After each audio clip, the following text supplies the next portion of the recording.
So it's St. Patrick's Day again. And right now you're probably trying to figure out what do you have to worry about on this day? Getting too drunk on green beer? Getting in trouble for hitting on barmaids while drunk on green beer? Getting in trouble for throwing up on your date? Throwing up green beer? No, what you need to worry about right now is leprechauns. And I'm going to tell you how to handle a leprechaun attack. First, let's go ahead and discuss what folklore says can kill a leprechaun. Wrought iron. A leprechaun's a fairy, or a fae. Wrought iron is pretty much what you would use. That's pretty much it. Everything else was added to the movies. So if you're attacked by a leprechaun, should you try to swat at it with, say, an iron poker? No, that damn thing is hundreds of years old. You think you're the first idiot to try to hit it with an iron poker? No, don't do that. He's had it happen before. He's still around. Now let's look at what the movies have going for it. We've got four-leaf clover. Okay, so your attacks, you're going to drop to your knees and start searching through the grass for a four-leaf clover. When I was a kid, I looked all the time for four-leaf clovers. I found six-leaf clovers. I always wondered what was in the fertilizer in our schoolyard, if it was radioactive. But four-leaf clovers, I've probably found maybe 2 or 3 my entire life. Although I do know kids who kept finding them. And I think they were pulling the leaves off the 6 ones, personally.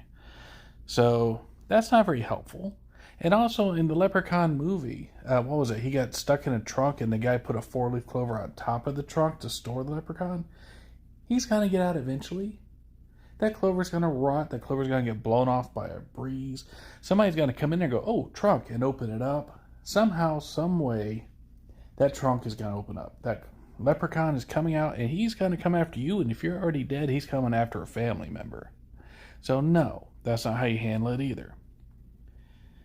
Let me see. It says here there's also a medallion that can turn him to stone. Well, yeah, that's great if you have it.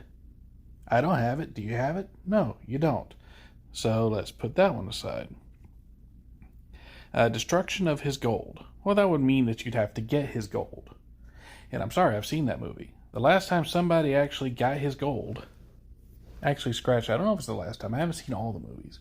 But one time someone actually got his gold, and the gold appeared in his stomach. And that was horrific. It was the only scary thing about that movie, was that dude's stomach growing out, and then the leprechaun cutting his gut open to get his gold back. So no, I'm not messing with his gold, even if I had it. Screw that. Let me tell you how you handle it. You don't. Yeah. First off, let's think about a leprechaun and what it is to begin with. It's basically a fairy, a fae folk. Very powerful. Also, this thing can appear before you any way it wants to look. It chooses to appear before you as a little bitty dude in a silly green outfit with a weird hat. And yeah, in the movies he's all like gnarled up and stuff, but ordinarily he's like pink-faced and cute. Don't mess with that. If that's how he's choosing to appear before you, he ain't scared of you. That's him letting you know he can do whatever he wants to you, and he's going to look cute while doing it. Honestly, it looks like the most dangerous thing he's going to do to you at that point is hump your leg. And he's going to stare up at you and smile while he's humping your leg. Because he's not in it for the sexual feelings. He's not in it because it gets him off. He's doing it to you to let you know he can. So he can feel powerful. Now that we've discussed what a leprechaun is, let's also discuss powers that leprechauns have. As mentioned earlier, he can either shapeshift or you can use a glamour. The difference between a shapeshift and a glamour is shapeshifting means you actually take on the physicality of what you turn into. You turn into a dog, you're a dog. You turn into a hot chick, you're a hot chick. You turn into Steve Buscemi, you're Steve Buscemi. Basically, that's how shapeshifting works.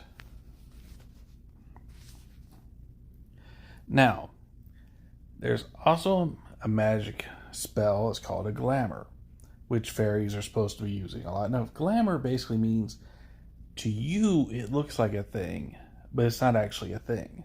It's just an illusion. But as far as you're concerned, it's that thing. Neither one of these things matter.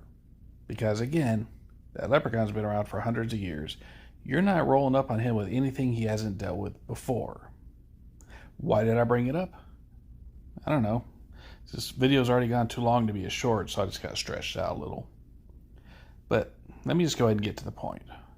How do you protect yourself from a leprechaun attack? Again, don't fight. If you can, carry around a piece of gold with you. When he shows up, say, hey, big fan. Here's a piece of gold. Just for you, buddy. I don't need your gold. Don't want your gold. I want to give you this piece of gold here. It's all the gold I got. I wish you the best, man. Good luck with all that leprechauning. And hope he goes away. That's it. That's the only thing you can do. Outside of that, I don't know. If he decides that that's not enough and he's going to go ahead and mess with you anyway, go along for the ride. Try not to offend him. And hope he gets bored and goes away without you being mangled. Also, if he does decide to hump your leg, man, just go with it, because it's going to happen. And either he's going to hump that leg attached to you, or he's going to hump that leg while it's detached from your body and across the room. Have a happy St. Patrick's Day, and good luck.